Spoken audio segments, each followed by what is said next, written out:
Tonight, something historic is happening in North America. A shift so dramatic, so unexpected, that even the boardrooms of Detroit and the West Wing weren't prepared for it. General Motors thought it could quietly walk away from Canada. They thought closing production lines and forcing 1,400 workers out of the CAMI plant would be just another cost-cutting line item. They thought Canada, the quiet partner, the reliable neighbor, the country that once poured billions of dollars to save GM during the 2009 collapse, would stay silent. But not this time, not under this government, not under this pressure. Because what came next, what Canada unleashed, what Minister Mélanie Joly and Prime Minister Mark Carney executed, was nothing short of economic shock therapy. A retaliation so precise, so unexpected, and so strategically devastating that GM executives are still scrambling to understand how they miscalculated this badly. Canada didn't just push back, Canada rewrote the rules. Tonight's story isn't just about a factory, it's about power, it's about sovereignty, it's about a country refusing to be treated like a branch plant ever again. This is the story of how Canada fired back, how Ottawa slashed GM's access, shattered its supply chain, and triggered a continental crisis, and how Donald Trump's tariff war accidentally handed Canada the biggest strategic advantage it's had in decades. And trust me, once you hear the full story, you'll understand why nothing in the North American auto sector will ever be the same again. General Motors didn't just make a business decision, it lit a political fuse. In late 2024, GM abruptly halted electric van production at its CAMI plant in Ingersoll, Ontario. The official explanation: an operational adjustment due to cooling EV demand. A routine optimization. A temporary shift in resources, but that was corporate PR. The reality was far more damaging. More than 1,400 skilled Canadian workers were forced off the job, blindsided by a company they had supported for decades. These weren't workers resisting automation or refusing modernization. They were building GM's next-generation EV supply chain. The shock wasn't just economic. It was symbolic. GM had once been rescued by Canadian taxpayers. Canada injected public money at a moment when GM's bankruptcy threatened to collapse the entire North American auto ecosystem. These workers weren't just employees. They were stakeholders in GM's survival. And now, GM walked away from the EV future Canada was trying to build. They exited just as Canada was constructing an integrated cleantech ecosystem. Critical minerals, batteries, electric drivetrains, all interconnected in a national strategy. When the news broke, the reaction inside the Canadian government was immediate and severe. Industry Minister Mélanie Joly abandoned years of diplomatic restraint. She was blunt, firm, uncompromising. "We will stand up for auto workers. GM must honor what it agreed to." This wasn't just outrage. It was a declaration. Because what GM didn't know was that Ottawa had been preparing for a moment exactly like this. A moment to redefine the rules. A moment to show Detroit that Canada would not be taken for granted. A moment when quiet diplomacy would be replaced with economic firepower. What happened next stunned Detroit. Minister Joly and Prime Minister Carney didn't respond with threats. They responded with policy, sharp, surgical, and devastating. Canada hit GM where it hurt the most: market access. Ottawa slashed nearly 25% of GM's duty-free import quota into Canada, a move no analyst had predicted. Stellantis? Even worse. Nearly half of its preferred access was wiped out. This wasn't symbolic. This was structural. Every car, every part, every shipment GM tried to bring across the border just got more expensive. For decades, the US and Canada operated an integrated auto economy. Cars built in Ontario were sold in Ohio. Parts made in Michigan were assembled in Ontario. It was seamless until Donald Trump shattered that balance with his tariffs. But Canada didn't respond with outrage. It responded with strategy. Carney's incoming budget launched the Buy Canada framework, a program that mirrored America's industrial nationalism but executed with far more precision. It included $186 million to strengthen domestic manufacturing and protect sectors hit hardest by Trump's tariffs, including steel, aluminum, and autos. For the first time in decades, Canada was playing offense. GM had misread the moment entirely. They assumed Canada would protest, hold meetings, negotiate concessions, and eventually move on. But Canada had no intention of being ignored, no intention of playing second fiddle to U.S. industrial policy, no intention of letting corporations abandon communities without consequences. Ottawa had drawn a clear line: build in Canada or pay the price. GM suddenly found itself at the center of a geopolitical tug-of-war it never prepared for, and the consequences were only beginning. To understand why Canada struck back so relentlessly, we need to understand the broader battlefield: Donald Trump's tariffs. When Trump returned to the White House in 2025, he unleashed sweeping tariffs of 10% to 100% on vehicles, steel, aluminum, and dozens of industrial inputs. He declared it Liberation Day, but North America called it something else: chaos. Those tariffs sent shockwaves through supply chains that had been integrated for nearly 60 years. The US and Canada didn't just trade, they co-manufactured. A vehicle could cross the border 6 times during assembly. Trump's tariffs detonated that ecosystem. Analysts warned that vehicle sales in North America could fall by 1.8 million units in a single year if tariffs held. A catastrophic collapse driven by soaring costs and reduced demand. Prices for pickup trucks and SUVs surged by up to 25%. Manufacturing job growth stalled. American dealerships saw empty lots and delayed orders. And here's the twist: GM aligned itself with Trump's protectionist messaging, positioning itself as an American-first manufacturer. But once GM cut production in Canada, it inadvertently exposed itself to the very tariffs Trump imposed on Asian components. Parts GM now had to import because Canada was no longer producing them. GM had boxed itself into a corner. The company now paid more to import parts, paid more to ship vehicles, and paid more in lost Canadian access. Trump's tariffs were meant to punish foreign competitors. Instead, he punished his own auto industry, and Canada used that moment to strengthen its hand, protect its workers, and build leverage it had never possessed before. America had destabilized the chessboard. Canada made the smarter move. GM expected criticism, but they didn't expect an ultimatum. Melanie Joly delivered a message that shocked even seasoned trade analysts. GM had 15 days, 2 weeks, to present a real plan to bring a new vehicle for production at CAMI. Not reassurances, not vague promises, not a future review committee. A real, verifiable, accountable plan with timelines attached. To fully grasp how unprecedented this was, consider the history. For decades, trade ministers avoided direct confrontations with Detroit. The Big Three held enormous influence. Canada relied heavily on U.S. manufacturing. But this time, the tone changed. Because the Carney government was not responding from a place of weakness. It was responding from a place of strategy. Canada had a growing critical minerals sector, a rising battery manufacturing ecosystem, new EV supply chain partnerships with Korea, Japan, and the EU, billions in private investment ready for deployment. GM wasn't irreplaceable anymore. When Joly met union members, she made Ottawa's position unmistakably clear. GM owes Canada more than explanations. The message sent shockwaves through corporate leadership. Canada wasn't just asking GM to reconsider. Canada was demanding accountability for the billions taxpayers once invested to save the company. And hiding beneath the surface was a deeper truth, one GM executives learned too late. In the new geopolitical economy, Canada was no longer negotiating. It was dictating terms.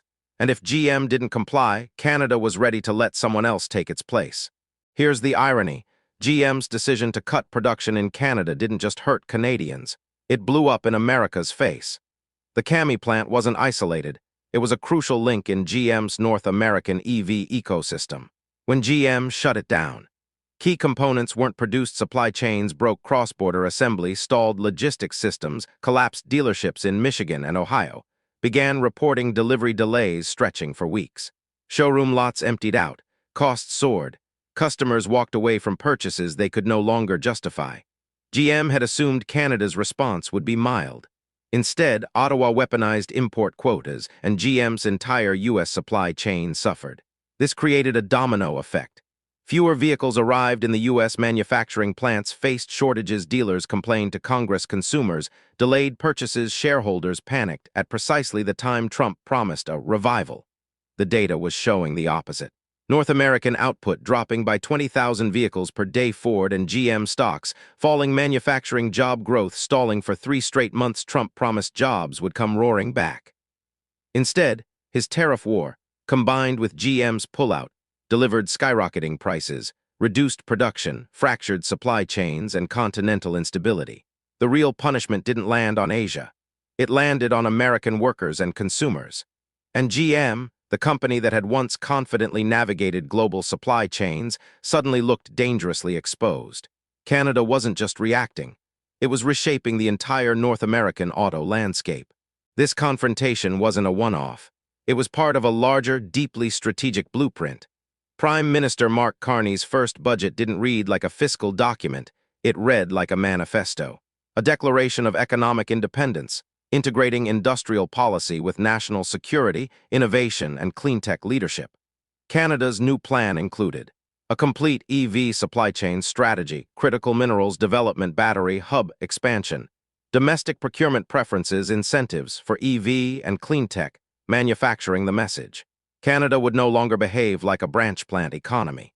Where past governments tolerated Detroit's decisions, Carney's government imposed consequences. The Strategic Response Fund immediately began helping steelmakers retool for EV production, ensuring Canadian materials fed Canadian factories for Canadian vehicles. This wasn't nationalism, it was sovereignty. For decades, Canada helped build Detroit's dominance. Now Canada was building something for itself, and foreign investors noticed. While America's trade war scared companies away, Canada's stable policies attracted new interest from South Korea, Japan, the EU, next-generation battery companies, green steel developers, EV supply chain innovators. GM was no longer a monopoly player. It was one option among many, and if it refused to invest in Canada, Canada was prepared to let competitors take the lead. This was the quiet turning point. Canada was no longer seeking permission. It was wielding power. And GM was the first corporation to feel the full weight of that shift. GM once believed it could retreat quietly, but the consequences now threaten its entire standing in Canada. Here's what GM is facing. 1. Higher import tariffs. Canada's reduced quotas mean GM must pay more on every vehicle it exports into Canada. Those costs destroy profit margins, especially in an era of falling EV demand. 2. Loss of competitive edge. Canadian EV procurement is shifting to companies willing to invest domestically. GM is losing ground to Korean EV manufacturers, European battery makers, Japanese hybrid leaders. 3. Reputational damage. Canadians remember 2009. They remember saving GM. And now they're watching GM walk away. This has political consequences and brand consequences. 4. Supply chain breakdown. Without CAMI's components, GM became dependent on Asian imports. But Trump's tariffs punished those very imports. This created a circular disaster. GM leaves Canada, must import more parts. Right arrow tariffs hit right arrow costs, explode. Right arrow U.S. dealerships face shortages. GM walked into a trap of its own making. 5. Canada's 15-day ultimatum. GM must present a credible plan or face deeper restrictions. If GM refuses, other companies are ready to take CAMI's place. 6.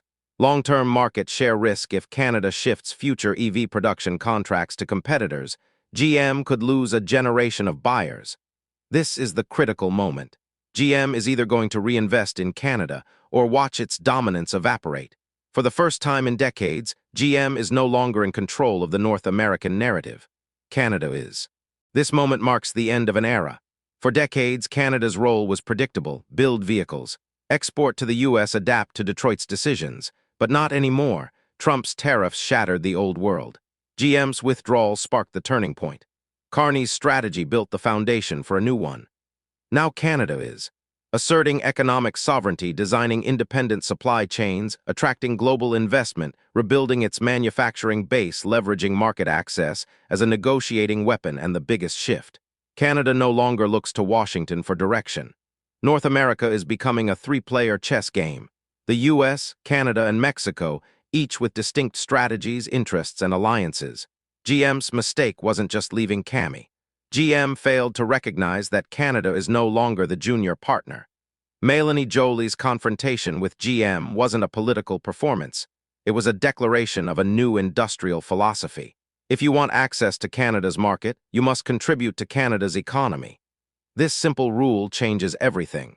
And as Europe, Asia, and emerging EV giants look to expand, Canada is becoming a magnet for investment, not because of tariffs, but because of stability and strategic clarity.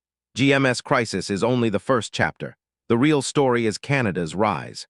This entire confrontation, from GM's sudden exit to Ottawa's unprecedented retaliation, represents something bigger than a trade dispute. It marks a fundamental shift in the balance of power across North America. For decades, Canada operated inside a framework defined in Detroit and Washington. But Trump's tariffs, GM's retreat, and Carney's industrial strategy all collided to create a new reality. Canada is no longer the passive partner, the polite negotiator, or the branch plant extension of America's auto industry. Instead, Canada has emerged as a strategic actor, confident, assertive, and unafraid to use policy as leverage. GM thought it could walk away quietly, but Canada proved that those days are over.